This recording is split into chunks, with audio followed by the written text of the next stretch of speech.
Hello everyone, এখন চলছে বর্ষাকাল। গ্রামীণ জীবনে এই বর্ষাকাল মানে কাদা।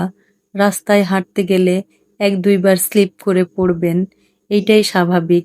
কিন্তু এই বর্ষা না হলে গ্রামীণ জীবনটা খুবই কষ্টের। কারণ এই বৃষ্টি না হলে কিভাবে চাষ হবে? আমাদের এই অঞ্চল কৃষিভিত্তিক অঞ্চল।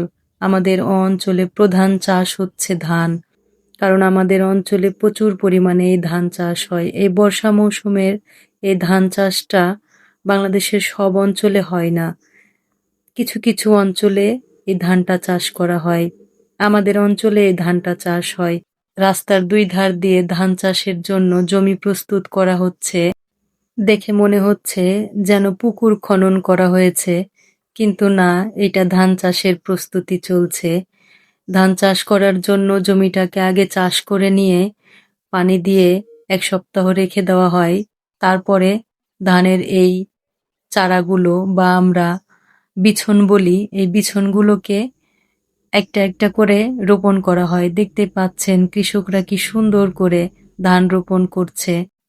এই ধানটা ক্ষেতের মধ্যে প্রায় 4-5 মাস থাকে। এই 4-5 মাস ধরে কৃষককে অক্লান্ত পরিশ্রম দিতে হয় এই ধানের পিছনে।